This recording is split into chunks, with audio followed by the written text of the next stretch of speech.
Izin bertanya, di tahun 2012 saya membeli rumah dengan cara kredit via bank X, saya tidak perlu sebutkan ya.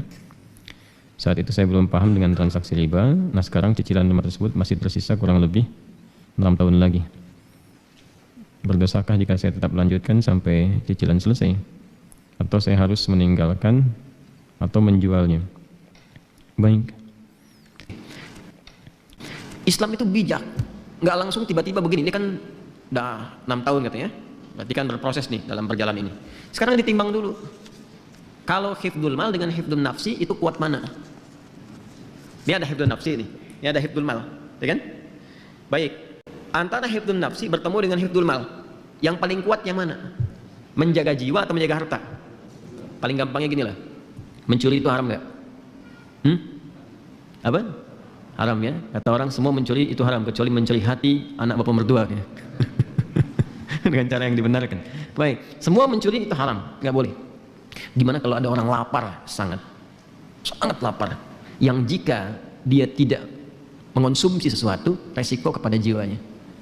Lalu dia lihat ada makanan tuh yang bukan hak dia, diambil itu untuk memenuhi hajat laparnya, sehingga terjaga dari serangan-serangan yang berpotensi menghadirkan kematian. Walaupun kita katakan kematian itu ajal, tapi tetap ada sebabnya kan?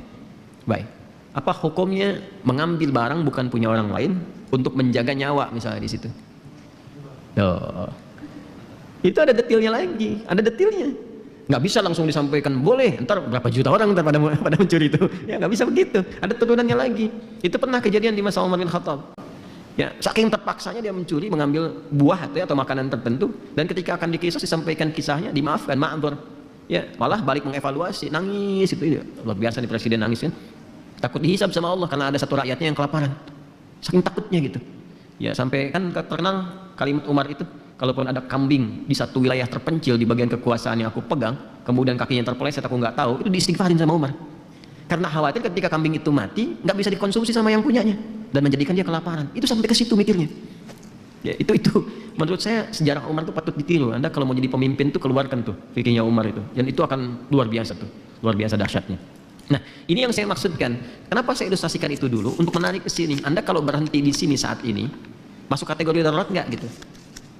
Ya, kalau diputus nih, putus misalnya, dah selesai. Itu mengganggu kebutuhan primer yang sedang berjalan nggak selama ini? Yang menunjang aspek berkehidupan. Tinggalnya di mana kalau langsung diputusin? Ada tempat bernaung nggak? Nggak boleh ujuk-ujuk begini, tinggalin tuh. Tiba-tiba nanti nggak ada penopang sementara waktu pada saat itu yang disiapkan dan menjadikan kemudian lebih sulit dari sebelumnya sehingga mengganggu keberhidupan. Ini konstruksi ini nggak disampaikan sama beberapa penceramah yang menyampaikan dengan jawaban dari pertanyaan serupa. Suruh keluar dari pekerjaan, langsung keluar. Jualan pecel lele, pecel ayam atau yang lainnya. Tiba-tiba kegiatannya habis, nggak ada jembatan, malah lebih rusak daripada sebelumnya. Ujung-ujung syariat ditinggalkan, nggak percaya lagi pada Islam. Ada yang begitu, ada. Saya pernah menangani kasus limpahan. Kasus limpahan. Ini fatwa yang langsung dikatakan keluar, nggak boleh, haram, riba, keluarnya. Begitu keluar apa yang terjadi? Dia mencoba jualan, gagal. Akhirnya dia memaksa memisahkan ayah dan ibunya.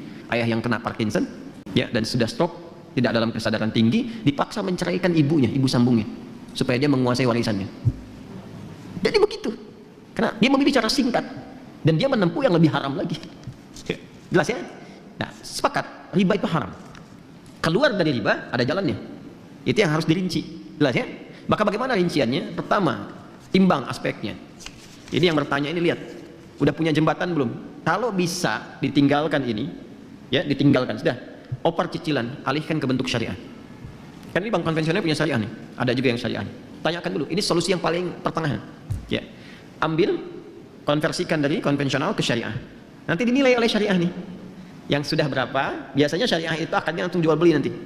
Ya, ini dinilai berapa asetnya, harganya berapa, cicilan yang ke banknya yang konvensional berapa, dilunasin oleh bank syariah. Nanti ada skema untuk penjualan. Dari penjualan itu terjadi akad yang dibenarkan. Setelah akadnya terjadi, lanjutkan cicilan. Itu jalan tengah. Jelas? Nah, lalu bagaimana status riba yang sebelumnya? Dengan ketidaktahuan, setelah itu tahu, Masya Allah, lanjutkan ayatnya. Ya, lanjutkan ayatnya.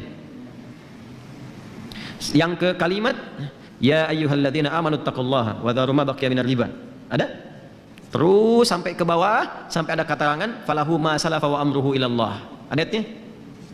Terus sampai ke bawah, terus sampai walahu ma salafa wa amruhu ilallah. Ada ayatnya? Baik, jika ada yang sudah terjebak kepada riba, kemudian dia mau berpaling, bertobat, yang sebelumnya karena tidak tahu, ketika dia putus itu, yang sebelumnya terampuni oleh Allah Subhanahu wa taala. Ma'dzur, diampuni. Serahkan kata Allah urusannya kepada Allah. Sudah, Allah maafkan itu selesai, sekarang perbaiki. Nah, kalau mampu dilakukan itu, konversikan dari konvensional ke syariah. Plus, dari syariah nanti dinilai, teruskan cicilannya. Kalau susah, tidak ada dan sebagainya, lihat dulu nih, lihat dulu. Jadi kalau pindah, dilepas, pindahnya kemana? Jangan sampai terjadi tiba-tiba rumah dijual, nggak ada tempat bernaung, setelah itu meminta-minta. Atau menyulitkan kolega sekitaran. Ada ibu kedatangan kita misalnya dengan keluarga, ada adik numpang tinggal tapi bawa rombongan dengan 6 anggota plus ART-nya misalnya kan. Nah, jadi agak repot di situ. Maka ketika ada kondisi seperti ini, dalam kondisi darurat yang sudah berlangsung, maka berlaku kaidah ad-daruratu tubihul mahdzurat. Dalam konteks darurat membolehkan sementara waktu sampai dengan tuntas ini selesai.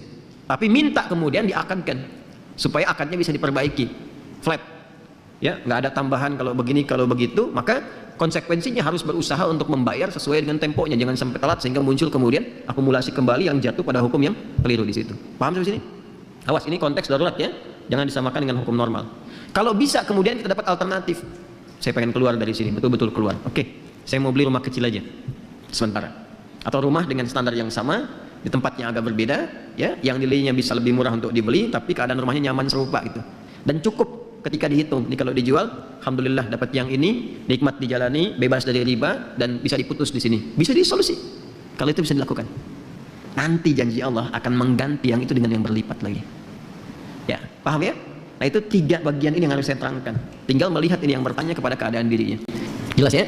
Jadi sekali lagi, timbang ke keadaan dirinya. Kalau sekiranya bisa dikonversikan kepada syariah lebih bagus, kalau sifatnya kemudian darurat, maka diselesaikan apa yang harus menjadi kewajibannya ini, sambil banyak beristighfar kepada Allah Subhanahu wa taala dan mohon solusi kepada Allah, ya, dari sambil proses berjalan sehingga diberikan naungan-naungan pijakan yang kuat untuk segera meninggalkan itu.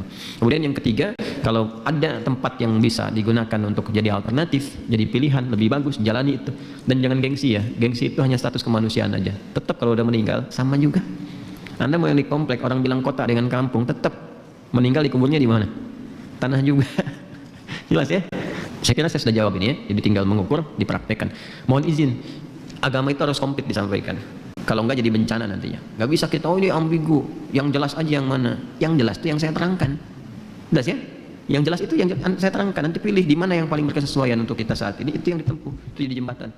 Paham?